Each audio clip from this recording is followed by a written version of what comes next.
اگر کوئی نہیں بیٹھے گا تو پھر سب محلے والے یا سب گلی والے گناہگار ہوں گے. اگر چند اشخاص بیٹھ گئے مسجد میں تو ان کی طرف سے پورے محلے داروں کی کہ ان کی طرف سے پورے محلے والوں کی، میں اس کو کیسے کہ اگر 2 اشخاص 3 اشخاص یا جتنے بھی اللہ تعالیٰ جن کو بھی توفیق دے وہ اگر مل کر اعتکاف میں بیٹھ گئے تو سارے کے سارے محلے داروں کی طرف سے ان کی نمائندگی ہو جائے گی اور وہ پھر اللہ تعالیٰ کے حضور میں بری ذمہ ہو جائیں گے. بالکل ایسا ہی ہے. تو قاری صاحب آپ مجھے بتائیں کہ کوئی خاص عبادات ہوتی ہیں جو اعتکاف کے دوران کرنی چاہیے، وہ عبادات کون کون سی ہیں؟ دیکھیں آپ کے سوال کے جواب میں کہ اعتکاف کے لیے کوئی خاص عبادت مخصوص نہیں ہے، لیکن یہ بات میں یہاں پر ضرور بتلاتا چلوں گا کہ اعتکاف کا جو مقصد ہے اور معنی، اگر آپ اس کے معنی پر غور کریں تو یہ عربی زبان کا لفظ ہے جس کے معنی ہے رک جانے کے، گوشہ نشین ہو جانے کے. تو بندہ کیوں رکتا ہے مسجد میں یا کیوں گوشہ نشین ہوتا ہے؟ اس لیے کہ وہ ان 10 دنوں میں، ان ایام میں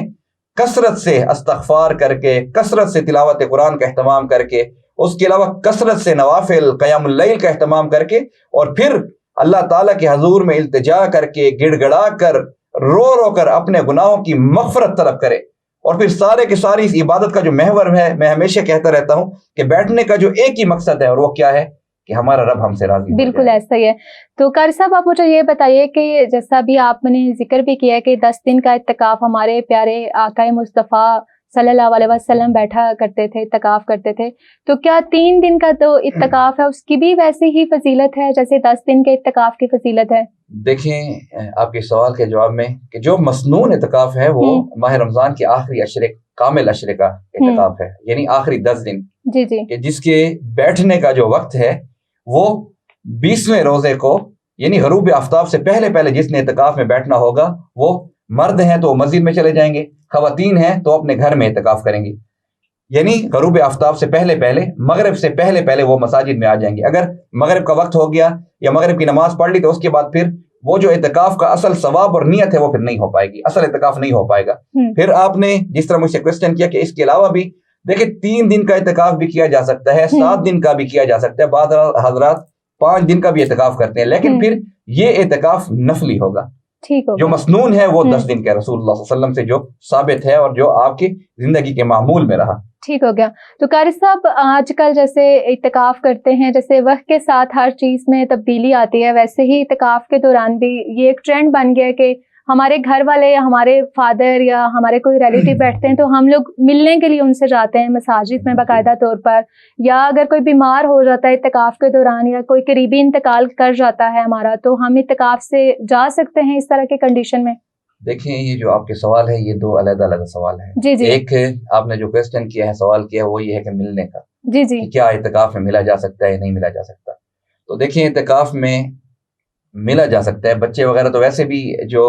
ماشاءاللہ نوجوانان حضرات ہیں وہ تو ویسے بھی مسجد میں ان کو تو آنا جانا لگا رہتا ہے. اگر خواتین کا ملنے کو جی چاہتا ہے تو پھر وہ ایسے اوقات میں ملاقات کر سکتی ہیں کہ جس میں مردوں کا زیادہ آنا جانا نہ ہو، پردے کا ذرا اہتمام ہو، ایسا نہ ہو بے پردگی نہ ہو، اور پھر مسجد کے تقدس کا خیال کیا جائے. بے شک مساجد کے آج کل باہر بھی انٹرنس میں یا جو سائٹ پہ بھی بعض مساجد میں جگہیں ایسی بنی ہوتی ہیں جہاں پر آرام سے جو گھر والے ہیں وہ اپنے جو متقف حضرات ہیں ان کے ساتھ ملاقات کر سکتے ہیں. لیکن اس چیز کو خاص طور پر ملحوظ نظر رکھا جائے کہ مسجد کا تقدس خراب نہ ہو اور پھر بے پردگی نہ ہو یا ایسا کوئی کام نہ ہو کہ جس میں شریعت کی خلاف ورزی ہو، شریعت کی اصولوں کی خلاف ورزی ہو. ٹھیک ہو گیا. پھر دوسرے کوسچن کے آپ کے دوسرے سوال کے جواب میں کہ جس میں آپ نے ماشاءاللہ ایک بہت ہی پیارا سوال کیا، اور یہ یعنی ضروری بھی ہے، اس کو سمجھنا بھی چاہیے اور جاننا بھی چاہیے. اکثر لوگوں کو اس چیز کا پتہ نہیں ہے کہ متقفین حضرات جو کہ اعتکاف میں بیٹھتے ہیں 10 دن کے لیے، چاہے وہ خواتین ہیں یا چاہے وہ مرد حضرات ہیں، بامر مجبوری اگر کسی کی کوئی فوتگی ہو جاتی ہے یا کوئی ایسا شدید بیمار ہو جاتا ہے کہ جس کو اعتکاف چھوڑنا پڑتا ہے، تو پھر اس چھوڑنے کی حالت میں اس کے اوپر اعتکاف کی قضا ہوگی. ٹھیک ہو گیا. اس کا کفارہ جو اس کی قضا جو ہے وہ لازماً ادا کرے گا. اور اس کی قضا کیا ہے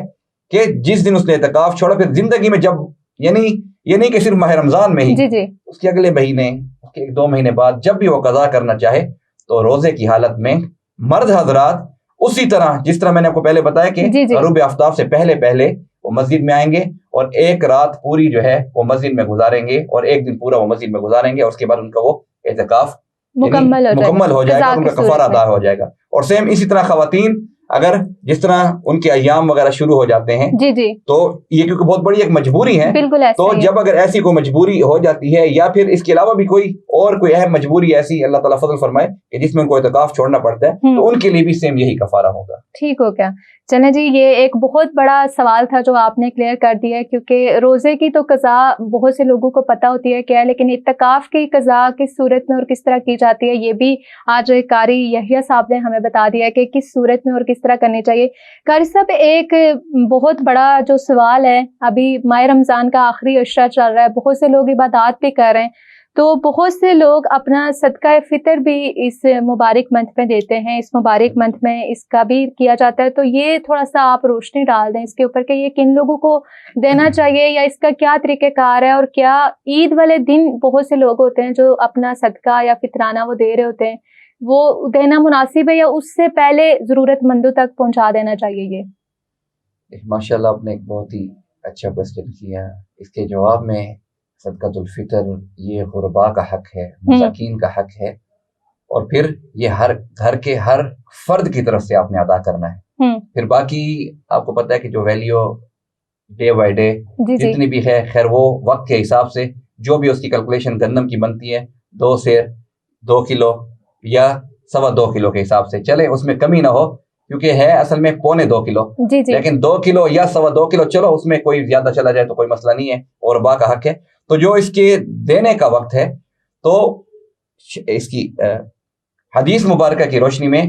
کہ عید کی نماز سے پہلے تو آپ نے ضرور ہی ادا کرنا ہے, لیکن ماہ رمضان کے کسی بھی دن آپ غرباء کو ادا کر سکتے ہیں. اس کے لیے ضروری نہیں ہے کہ ہم نے اپنے اوپر جس طرح فرض کر لیا ہے کہ ہم نے عید سے ایک دن پہلے ہی دینا ہے. نہیں, میں یہ کہوں گا جو میری رائے ہے وہ یہ ہے کہ صدقۃ الفطر جب عید سے ایک دن پہلے دینا ہے تو کیوں نہ ماہ رمضان کے درمیان میں جتنا بنتا ہے وہ حقداروں کو ادا کر لیا جائے, اس لیے کہ وہ بھی آرام کے ساتھ اہتمام کے ساتھ اپنی عید کی بھی تیاریاں کر سکیں. آپ کا دیا ہوا جو تعاون ہے ان کے ساتھ, آپ کی دی ہوئی جو ہیلپ ہے اور اللہ کا جو حکم ہے اس میں, تو تاکہ وہ بھی اس سے آرام سے آپ کے ساتھ عید کی خوشیوں میں شامل ہو سکیں. بالکل ایسا ہی ہے. قاری صاحب, ایک آخری سوال ہے میرا آپ سے کہ اس بابرکت منتھ میں ویسے تو ہر عشرہ خوبصورت ہے, ہر عشرے کے حوالے سے اللہ تعالیٰ نے ہمیں الگ فضیلت کے ساتھ ہم مسلمانوں کو یہ بابرکت منتھ عطا کی ہے, تو لیلۃ القدر کا جو تصور ہے وہ اس آخری عشرے میں کیا جاتا ہے اور طاق راتے ہیں, تو آپ ذرا لیلۃ القدر کے حوالے سے بتا دیں کہ یہ کیا اس کی فضیلت اور کیا اہمیت ہے حدیث اور سنت کی روشنی میں. جی ماشاء اللہ, یہ کوسچن بھی آپ نے ماشاء اللہ بہت خوبصورت, اور وقت کی ضرورت ہے اب کیونکہ متقفین حضرات بھی اور پھر آخری عشرہ بھی ماہ رمضان کا ماشاء اللہ شروع ہو چکا ہے. تو لیلۃ القدر کی فضیلت میں سب سے پہلے دیکھیں کہ قرآن پاک میں پوری کی پوری ایک سورت اللہ تعالیٰ کی طرف سے رسول اللہ صلی اللہ علیہ وسلم پر نازل ہوئی, اور کیا انا انزلناہ فی لیلۃ القدر وما ادراک ما لیلۃ القدر لیلۃ القدر خیر من الف شہر, کہ ایک تو لیلۃ القدر کو یا اس رات میں یہ فضیلت ہے کہ قرآن کو اس رات میں اتارا گیا. پھر اس کے بعد اللہ تعالیٰ پھر سوال کرتے ہیں کہ وما ادراک ما لیلۃ القدر, کہ آپ کو کیا معلوم کہ لیلۃ القدر کیا ہے. پھر اس کے جواب میں اللہ تعالیٰ نے پھر خود ہی ارشاد فرمایا لیلۃ القدر خیر من الف شہر, کہ یہ ایک ایسی فضیلت والی, ایسی اللہ تعالیٰ کی رحمتوں والی اور ایسے ثواب کو سمیٹی ہوئے ہے اپنے اندر کہ اگر جس نے بھی یہ گھڑی, یہ لمحہ یا یہ رات پا لی تو اس کو 1000 مہینوں کی مقبول عبادت کا ثواب ملے گا. اب دیکھیے, ہم عام زندگی میں اگر اپنی بات کروں تو جتنی بھی جو زندگی گزار رہا ہے, ہم کبھی دعوے سے نہیں کہہ سکتے کہ ہم نے اگر نماز پڑھی تو پتہ نہیں وہ قبول ہوتی ہے یا نہیں ہوتی. ہم نے صدقہ کیا, خیرات کیا, ہم روزے رکھ رہے ہیں, تو ہم تو اللہ تعالیٰ سے صرف التجا کر سکتے ہیں, یہ نہیں کہ اللہ تعالیٰ کو کہہ سکتے ہیں کہ ہم نے عبادت کی تو قبول کر. بالکل. یا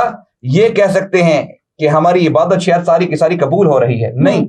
ہم نے جتنی بھی زندگی میں عبادت کی, ہم اللہ تعالیٰ سے اتنی ریکویسٹ کر سکتے ہیں کہ اے اللہ, جو ٹوٹی پوٹی ہم نے عبادات کی اس کو قبول کر. ہمیں نہیں معلوم کہ وہ قبول ہے یا نہیں, لیکن اس رات کی فضیلت میں اللہ نے کھلم بتا دیا, الف شہر, 1000 مہینوں سے زیادہ یا 1000 مہینوں جتنی مقبول عبادت کا ثواب. مینز کہ ہماری اگر لائف کو دیکھا جائے تو 83 ایئرز یا اس کے اوپر آپ سم منتھس یا مے بی 83 ایئرز کی مقبول عبادت کا ثواب اس کو اسی رات میں عطا کر دیا جائے گا, جو کہ انسان تصور بھی نہیں کر سکتا اپنی پوری زندگی میں. پھر رسول اللہ صلی اللہ علیہ وسلم کا جو مقبول ہمارے آقا احمد مجتبی محمد مصطفیٰ صلی اللہ علیہ وسلم کی جو عادت مبارکہ تھی کہ وہ بڑے اہتمام کے ساتھ اس رات کو منایا کرتے تھے. حدیث مبارکہ میں آتے جو روایات میں امہات المومنات ارشاد فرماتی ہیں کہ اسی لیلۃ القدر کے انتظار میں رسول اللہ صلی اللہ علیہ وسلم نے اپنی زندگی میں ماہ رمضان کے ایک مرتبہ پہلے عشرے میں اعتکاف فرمایا تو اس میں یہ گھڑی وارد نہیں ہوئی. پھر دوسرے عشرے میں اعتکاف فرمایا تو اس میں بھی یہ گھڑی وارد نہیں ہوئی. پھر تیسرے ماہ رمضان کے عشرے میں اعتکاف فرمایا تو پھر اس کے بعد رسول اللہ صلی اللہ علیہ وسلم نے یعنی ایک مبارک دی اور ایک بشارت دی صحابہ کرام کو بھی اور سمجھے کہ پوری کی پوری امت والوں کو کہ میں نے ایک گھڑی کی تلاش میں ماہ رمضان کے پہلے عشرے کو اعتکاف کیا, پھر دوسرے عشرے کو بھی اعتکاف کیا, وہ گھڑی وارد نہیں ہوئی. پھر جب ماہ رمضان کے تیسرے عشرے میں اعتکاف کیا تو تیسرے عشرے کی طاق راتوں میں وہ گھڑی اللہ تعالیٰ کی طرف سے جو ہے ہمارے اوپر نازل ہو گئی,